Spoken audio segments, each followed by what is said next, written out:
realizing that we are all the same, that we all struggle with the same problems, no matter what religion or what background, our essence is really the same. We all have the same needs, we all have the same desires, that it doesn't have to look one way, it doesn't have to be black and white, and just loving your body the way it is after having children and getting older and with the scars and with the wrinkles and everything. I think the only way to be in this is the full catastrophe living and saying, you surrender because there's only so much we can be in control. Mm-hmm. We're not in control of what's happening around us. And the only way to really make it through this time is to adopt that approach. In this episode, we explore religion, trauma, and how we can heal, not by fixing ourselves, but by learning to be with what is. Born into an Orthodox Jewish family in Montreal, Rachel Krentzman's early life was shaped by both devotion and deep disruption. The trauma of her rabbi father's arrest led her to question her beliefs, to shed old layers, and ultimately to rediscover herself through the body. Living with scoliosis and spinal injuries herself, Rachel developed a powerful integrative approach that blends HAKOMI, a somatic psychotherapy, physical therapy, and yoga, supporting hundreds of people around the world in reconnecting with their bodies and rewriting their stories. She is also the author of several books, including Scoliosis, Yoga Therapy, and the Art of Letting Go. And in her latest memoir, As Is, she shares her personal path of healing the past through yoga. So, if you're looking for means to heal yourself, this episode is for you.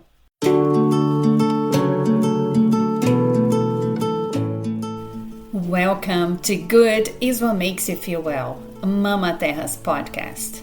Each week, we will explore topics that impact our physical, mental, emotional, and spiritual health through inspiring transformation stories.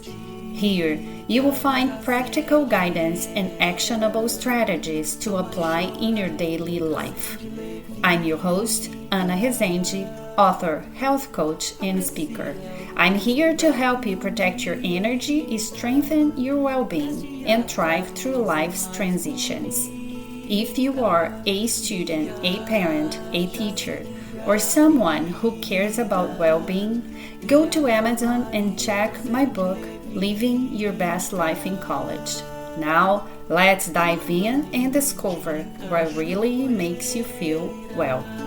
Abraço uma pessoa amiga, corre na chuva, escala a montanha, contempla a vista, transcende, levita.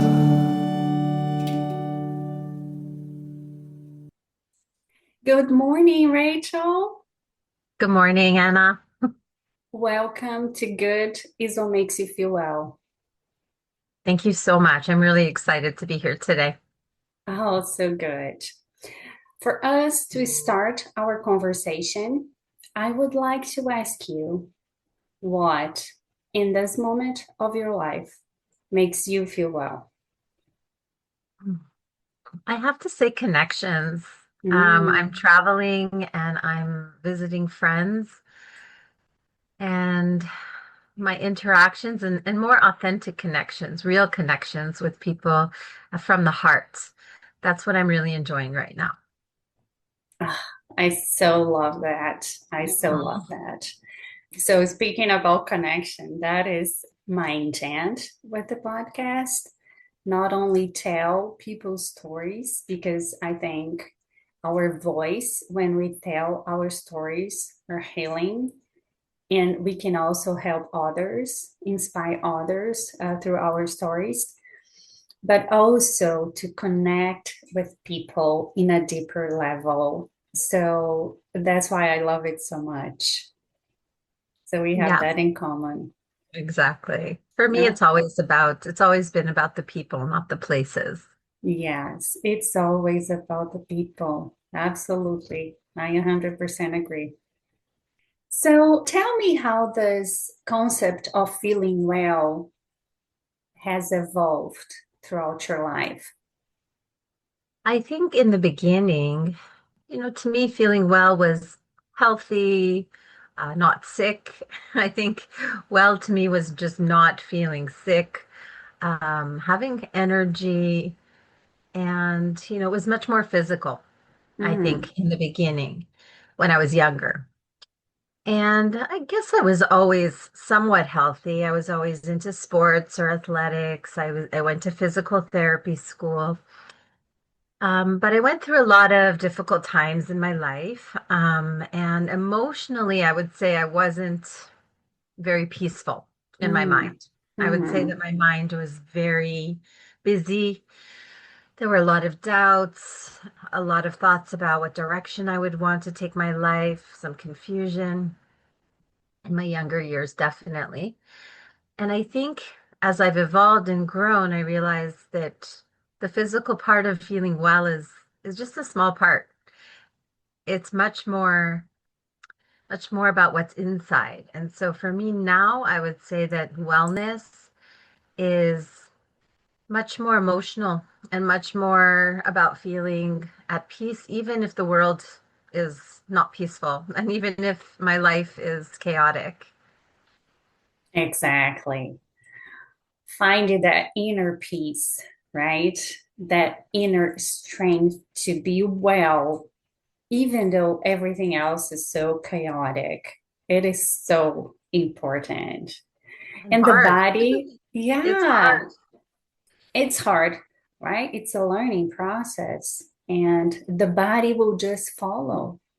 Yes. So I guess my work now is really about how the emotions have an impact on the physical, Mm, a very direct impact on the physical. And I think instead of feeling healthy or fit outward, it's much more about going inward.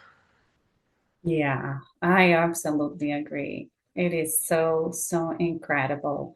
So tell me more about the work you do now.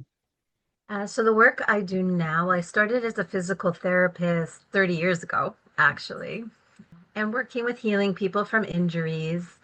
Started working in hospitals, but then I moved to the clinic. So a lot of pain, general body pain and aches. And then I got into yoga. And when I got into yoga, I started to combine my yoga with physical therapy. And 20 years ago, 25 years ago, when I got into this, there weren't that many people doing it. It was somewhat new in this Mm, country. Now, of course, everyone is doing yoga. mm-hmm, But at the time, it was fairly new. And I started to practice and I started to realize that instead of working on one body part, which we do in physical therapy, yoga works on the whole body. So even if we're just looking at the physical, only the physical part, instead of doing, a leg lift, I can do a pose with my entire body as opposed to that. And it really works from head to toe. Little did I know that yoga would become a lifetime, practice for me and a lifetime anchor for me because the benefits are way more than physical. The benefits are much more emotional, mental, and spiritual. So I started to combine physical therapy with yoga for healing and started to notice much better effects on pain and, healing. But it also touched people inside. It also helped them with their emotional world. And in that, you can see that the healing and the tension patterns would unwind because most of it comes from the mind. Of course, there are injuries that are very physical, but lots of chronic pain and back pain and things like that come from stress. But then later on in life, I started to realize that a lot of people have pain, but there is nothing wrong with their physical body because I understood how to look at the body. So I started to want to know more about helping people with their emotional world. And then I started to study HAKOMI, psychotherapy. HAKOMI is a form of mindfulness-based somatic psychotherapy, and it's very connected to the body. So now I do physical therapy, yoga therapy, and psychotherapy, working with people struggling with either emotional or physical issues, and kind of combine all three. So it's a very holistic approach to healing.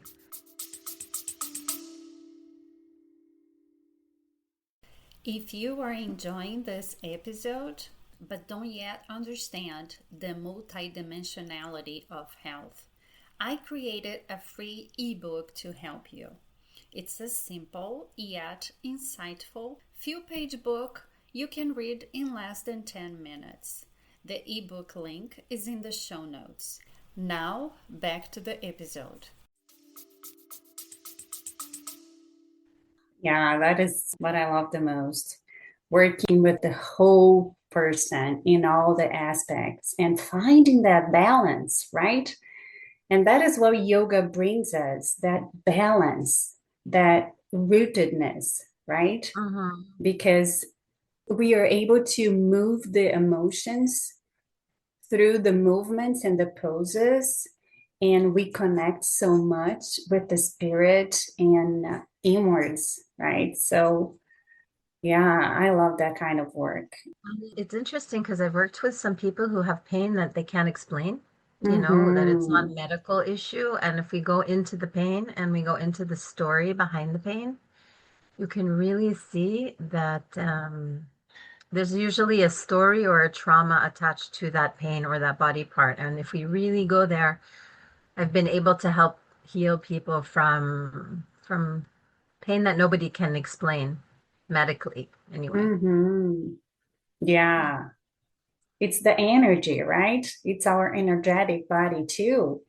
Yes. That when we touch those emotions, then we are able to connect everything, Exactly. the pain body, the energy body, and the physical body, and everything It just else. amazed me how the body really holds on to stories, even if we think we let go of them, even if we think we're done, we're over it, the body can hold on to something. And talking to the mind doesn't help. You have to sort of talk to the body. Yeah. Yeah, yeah. And not only it stores stuff from this lifetime, but from up to 4 generations. And some people say even 7 generations before us, right? So everything that our mother went through and our grandmothers and great grandmothers went through is somehow is stored in our body. Yeah. I just released a memoir, which sort of chronicles and goes through my life story of, being younger, being in a different kind of a sheltered religious environment, and eventually moving to San Diego, finding yoga, healing my own back, and then moving on in life. And I would say that in the book, there's a lot about my family. Like you're mentioning the generations. There's a lot. I go back into my grandparents who were uh, survivors of the war and Mm-hmm. fled Hungary after the revolution. And the impact that their beliefs even had on me, this intergenerational kind of trauma that we carry that we're really not aware of, but is there. So I write a lot about that as well. Yeah, and that is awesome. So tell me how I know writing your book probably was an extremely healing process for you, right? So tell me what kind of things you unpacked during that process. Um, so I had been writing in journals for most of my life, actually. I had a big pile of journals. And after I wrote a couple of professional books first on yoga for back pain and yoga for scoliosis. And it gave me the confidence to write and to publish because it was a new process, the process Mm-hmm. of publishing books. But after I finished those two books, I said, I really want to write this story. Like I had this story sort of burning inside me, and I went and collected all my journals, started to read through them, and I'm like, there's something here, but I'm not sure what it is. So I started to write. I started to say, okay, I'm going to commit to writing about 10 hours a week and set a schedule and sat down and just started writing. And I didn't know what the book would turn out to be, but I just started writing about my stories. I started writing little vignettes of things that happened, and things from my journals. And I didn't know how it would come together. But eventually, over time, after writing, I started to look at the themes, the arc of the story. A lot of it starts with a big trauma in my life that kind of set me on a different course. So I was sort of going in one direction, and then I had a big family trauma. My father was arrested and Oh. went to jail.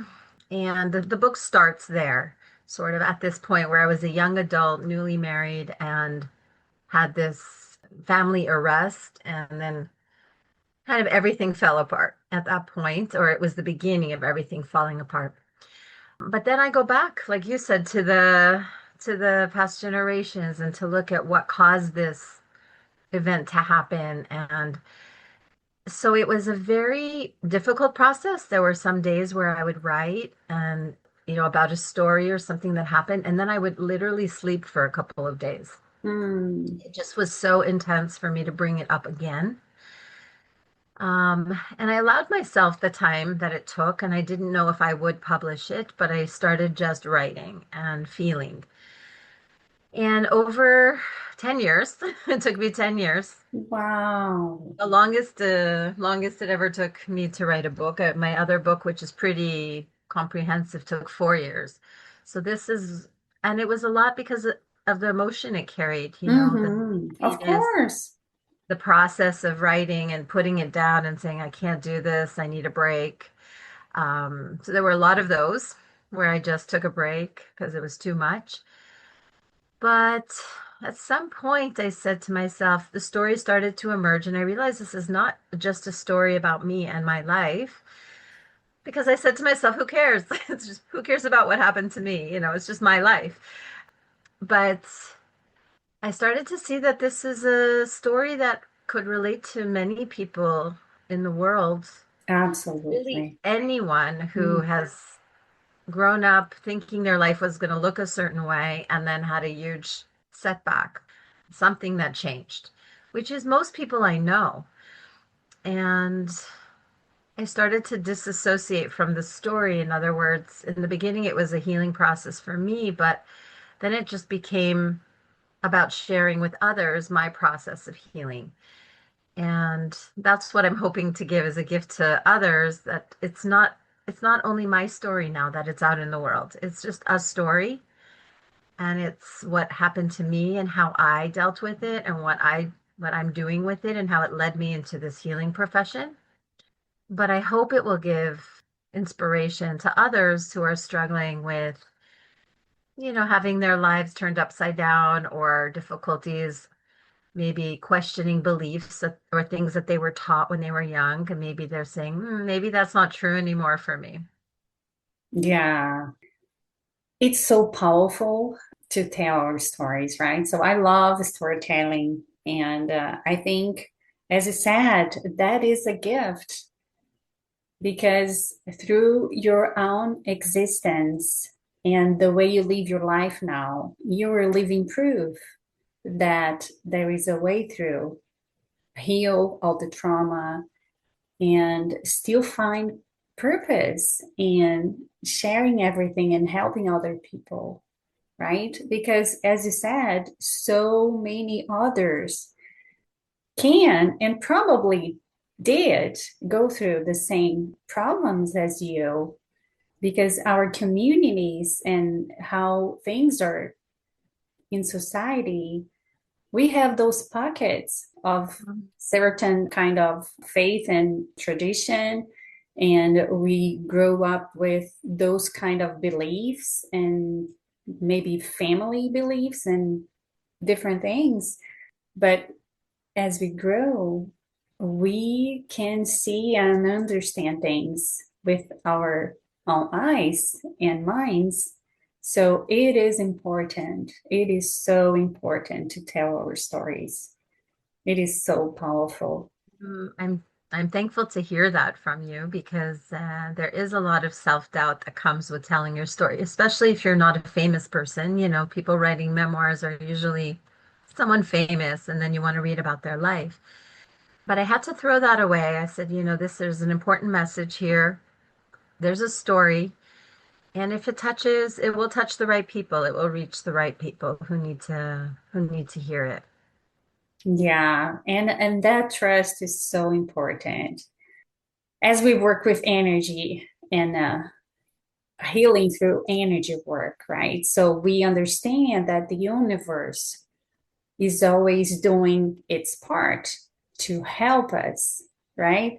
So trusting that your story will get into the right hands is like trusting this process because the Mhm. universe is always nudging you, right, to the right Right. direction. And then as I was listening to you speak through the process, like it took you 10 years and you had to give yourself that grace and time to process everything because it was, of course, so heavy, so emotional.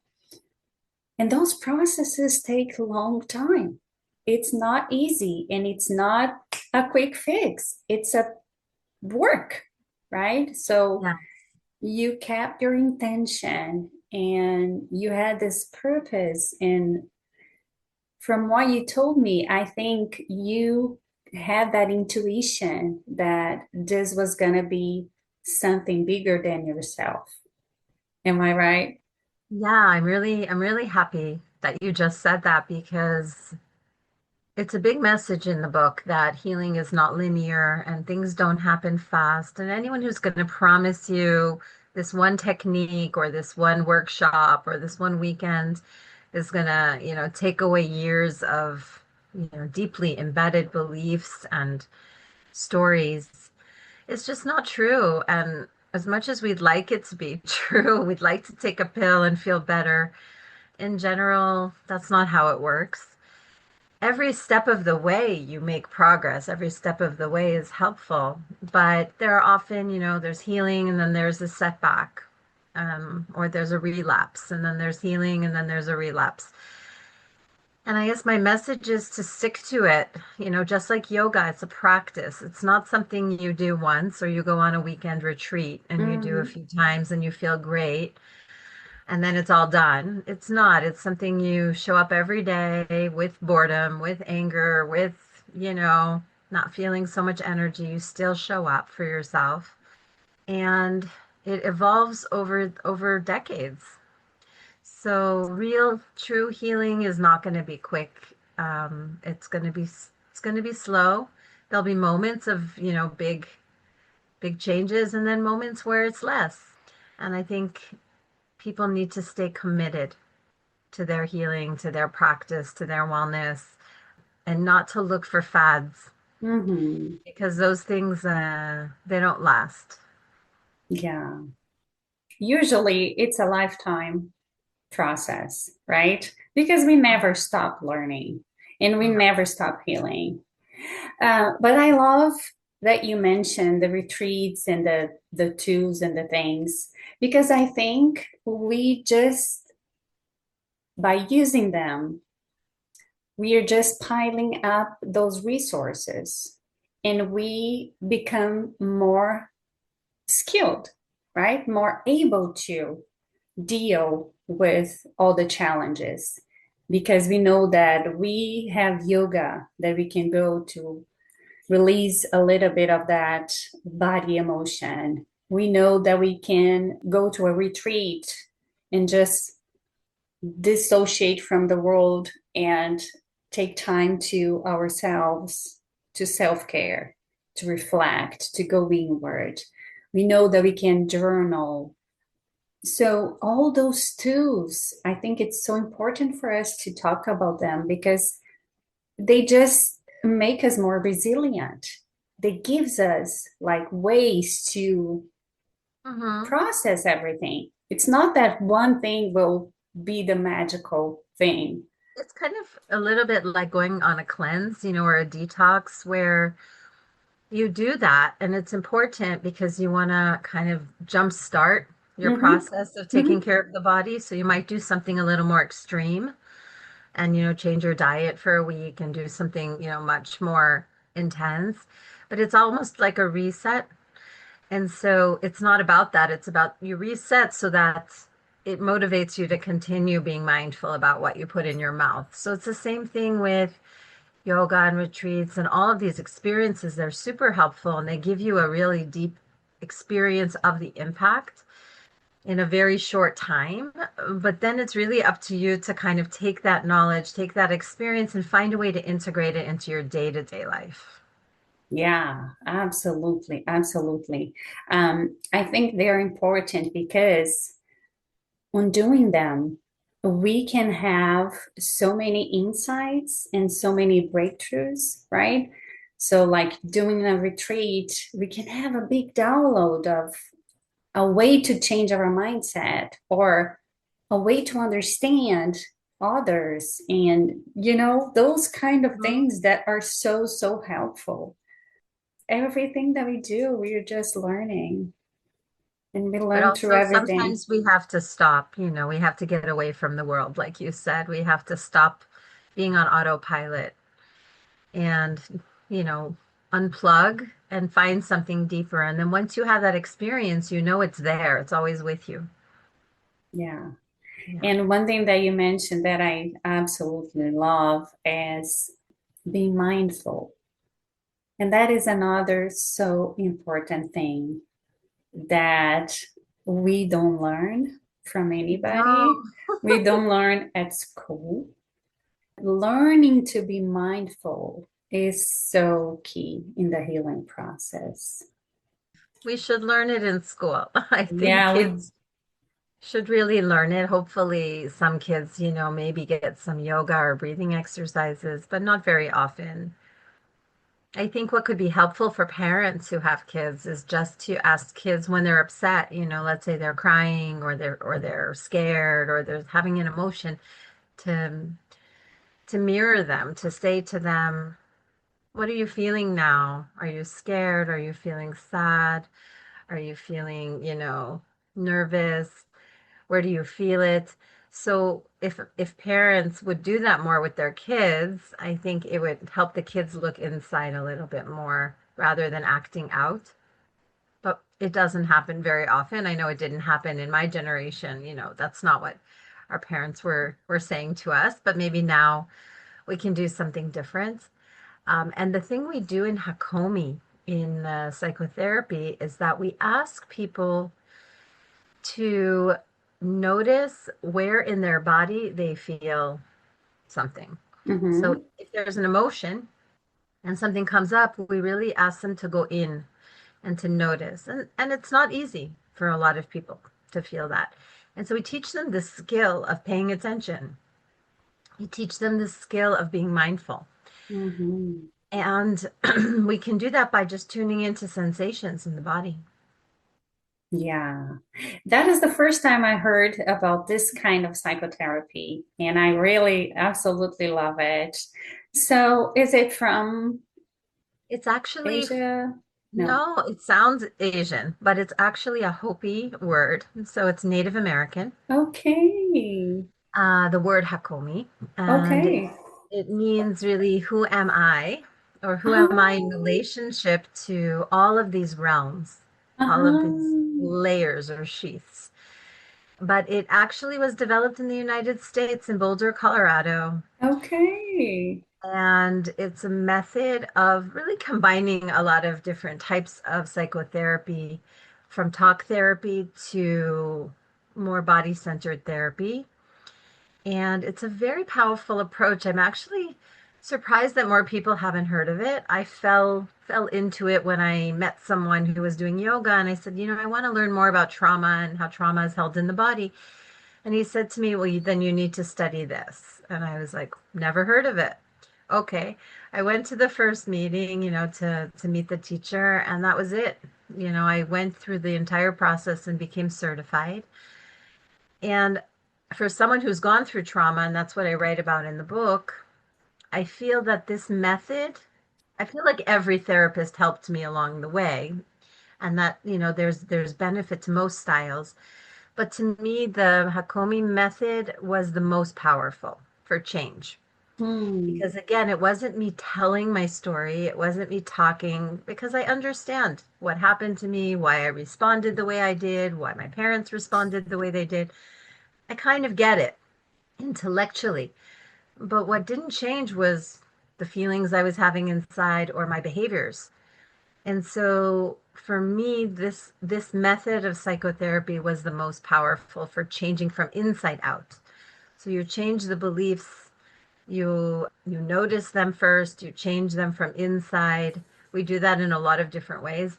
And then your life just transforms because you don't carry those beliefs anymore.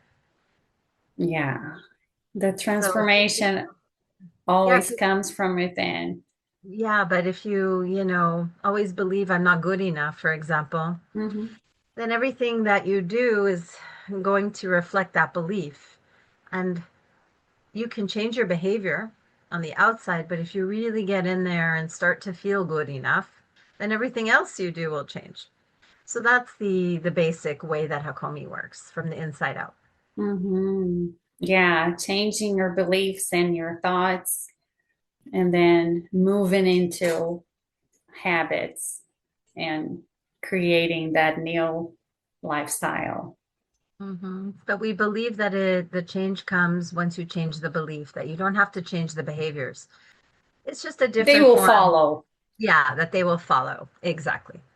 Yeah, powerful thing. Yeah, I love it. Oh, now I'm dying to try it. So cool, so cool. So what you could do is you can probably look up the Hakomi Institute. They have a website where they probably list all the therapists in different places and maybe find someone near you or maybe find a training near you.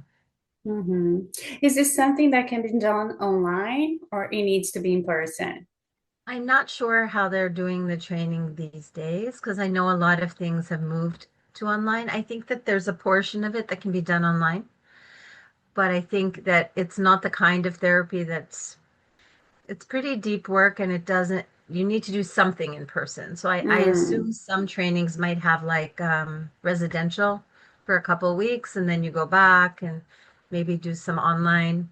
There might be a mix. hmm And your therapy, when you were working with clients, you have to work with them in person? No, No. once you are trained, I prefer to work in person, to be Hmm. honest, because on the screens we only see ourselves sort of from our chest up, and because we work with the body, we want to see the whole body. Hmm. We want to be with the body, we want to feel it. So I prefer to work in person, but once I have a relationship with someone, you can work online. Hmm. People do work online. I just feel that in person is so much richer. Oh yeah. Oh yeah. Yeah. Nothing like being with No, somebody. I know that Yeah. there's so much online these days, but it's hard when you're really connecting and working therapeutically that there's this huge distance or that you're just seeing a part of the person on the screen. I understand it makes things more accessible, but I do think something is a bit lost Hmm. in all of the online stuff. Yeah. We have just to learn how to use it in a way that we take advantage of all the good things and but it still try means to connect in person. That's what I think. Yeah.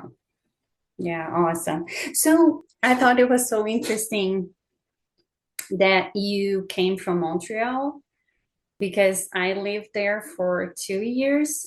My Oh, daughter was actually born there and she's now back there really? studying. So yeah, she decided to go to college there.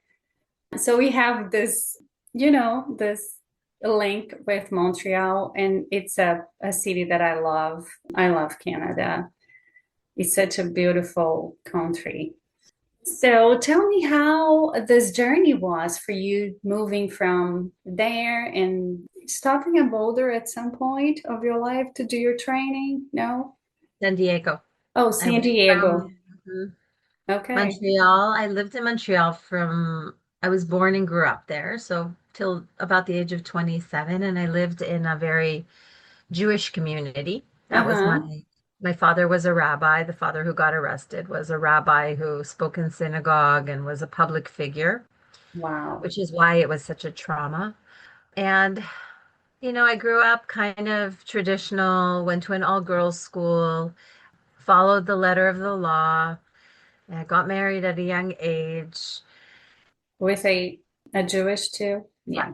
Jewish, the same community from the same belief system. And then, what happened was my father did get arrested, and then things blew up. We were on the newspaper, and there was a big story about it. How can a rabbi do this? And the community became Mm, not very kind. Let's of just say course. there was a lack of kindness, definitely, a lot of judgment. And eventually, we moved to San Diego. Mm, In San Diego, it was a new place. I didn't know anyone, and I had to start fresh. And at the time, things had fallen apart in my marriage. My belief systems and my interest in being religious fell away. And so when I moved to California, I got divorced, had a young child who was 2 at the time, and had to start fresh, knowing nobody in this new place. And this is where I found yoga. I found yoga mm-hmm, in San Diego. And then after living in San Diego for 15 years, I felt that I missed my family. My brother, we were all spread out all over the world, but my brother and sister had moved to Israel to study. And I decided to leave California and move to Israel to reconnect with my family. mm-hmm, And so that my kids could know their cousins. I think a secret part or a small part of myself wanted to reconnect to my roots as mm-hmm, well, to of kind of find course. some peace with Judaism because I left it. So there was a longing to find, I guess, a sense of home or a sense of belonging somewhere because I just always felt that I didn't belong anywhere. And so the book sort of goes through these 3 chapters, Montreal, San Diego, and Israel, and the different things I learned in each place and the different processes I went through in each place. And Mm-hmm, during this time, there's also a lot of things that happened with my father and my family, and he got sick, and a lot of things ensued where I had to come back and face the demons of the past in a way. So it's a journey. It's a journey that, a lot of people have, whether you've moved or not. It's still just different phases of life, clearly, and a process that I went through and what I learned through my journey that I think other people can relate to as well. mm-hmm. Yeah, absolutely. So, tell me about your time in Israel. You said you were questioning your religious beliefs and all that. So, how do you see religion now? Ooh, that's a tough question. I think in the beginning, I was taught that this is my religion. This is the right way to live your life. This is the wrong way to live your life. This is the good thing to do. This is the bad thing to do. So things were way more black and white when I was younger. And then I said, I don't know if I believe this. And I sort of left everything and kind of explored and started to discover nature, hiking and swimming in the ocean and surfing and also meeting new people who are not Jewish and making new friends and realizing that we are all the same, that we all struggle with the same problems and the same challenges. And I had a very hard time separating myself out through religion because I saw that, no matter what religion or what background, our essence is really the same. We all have the same needs, we all have the same desires. And so I had to kind of grapple with that a lot. So San Diego, I would say, was a time for a lot more exploration.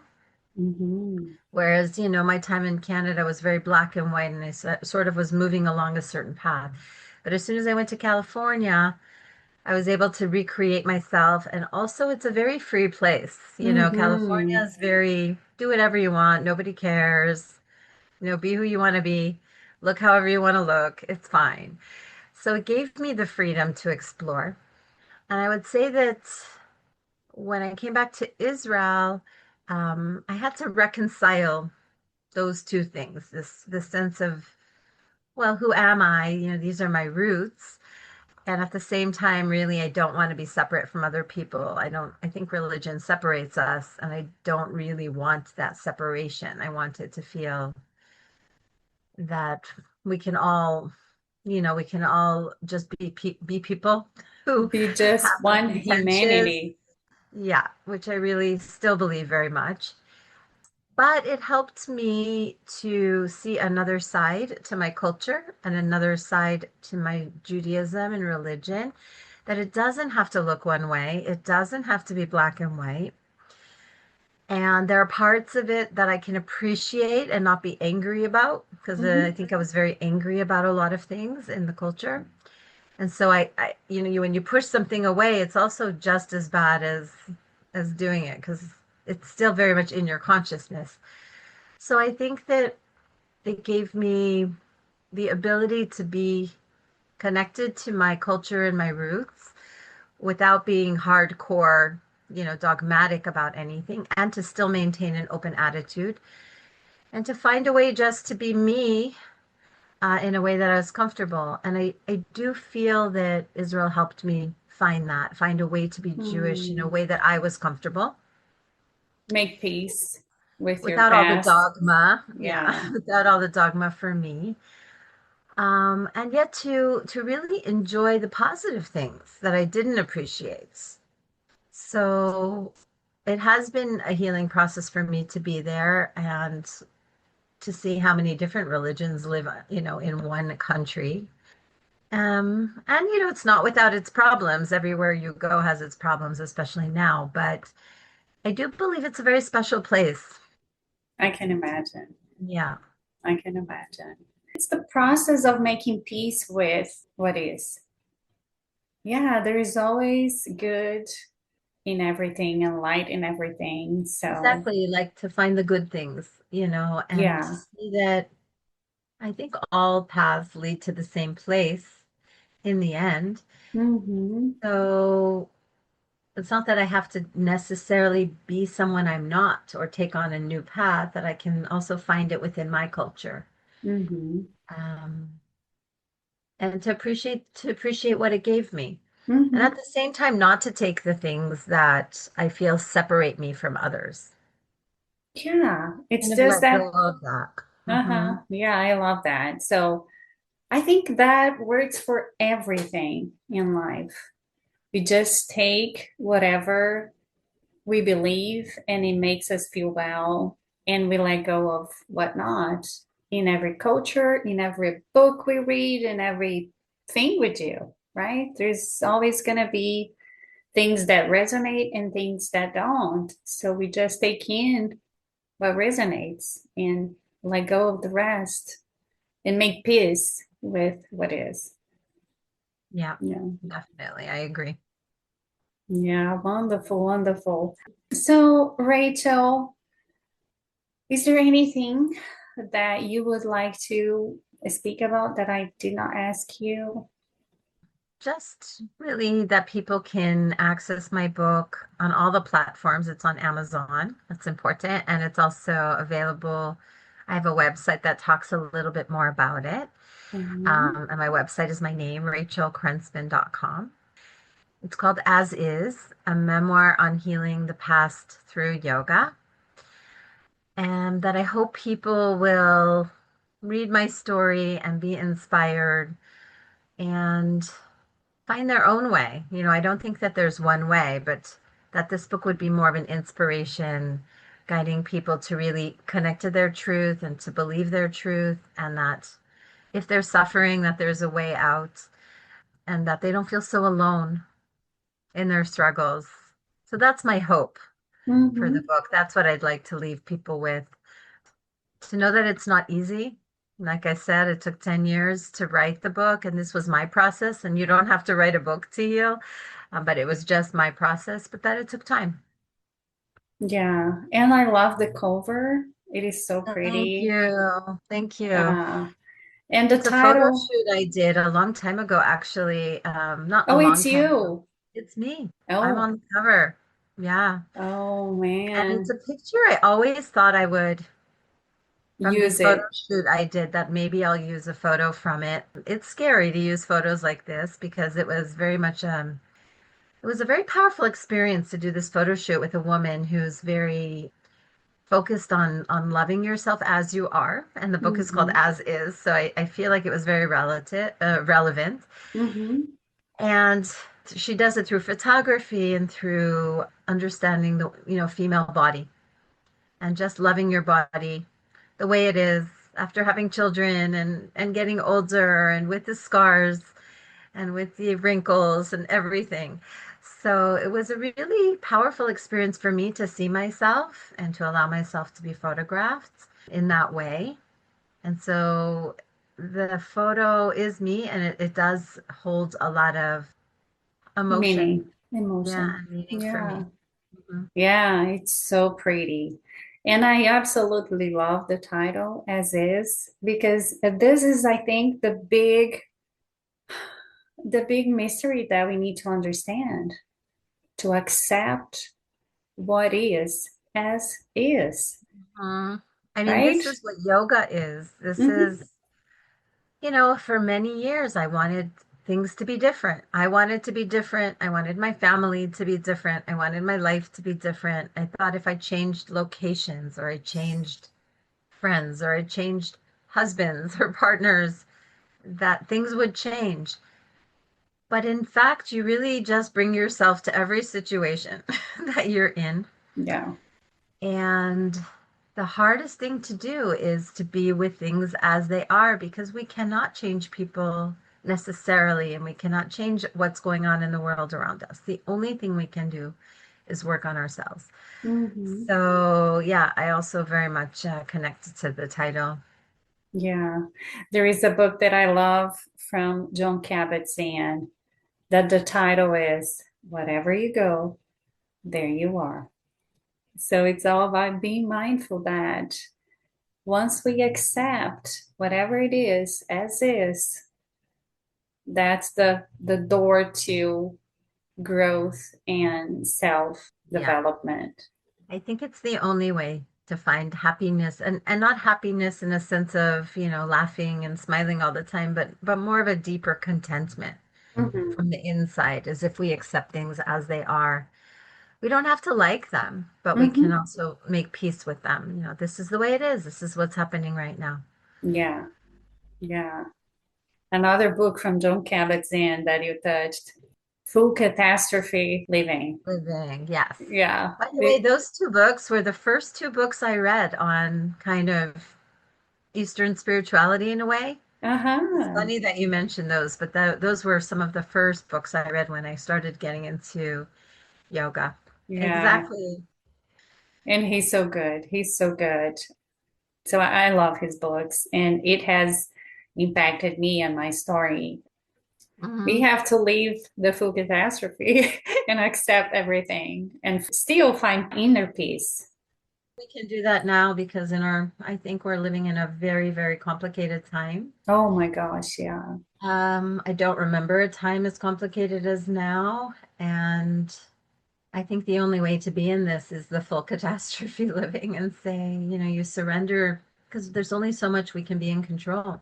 Mm-hmm. We're not in control of what's happening around us, and the only way to really make it through this time is to adopt that approach.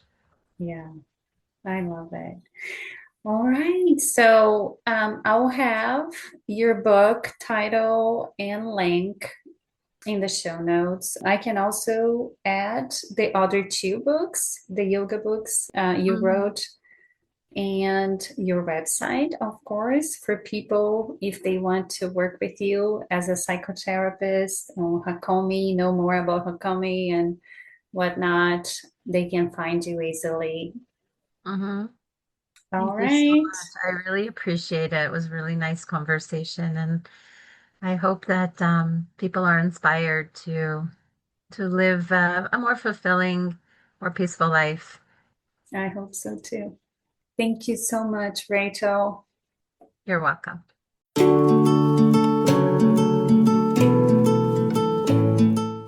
Thank you so much for listening. If you enjoyed this episode and want to go deeper Schedule a free discovery call with me to see if my personalized one-on-one coaching is the right fit for you. The scheduling link is in the show notes.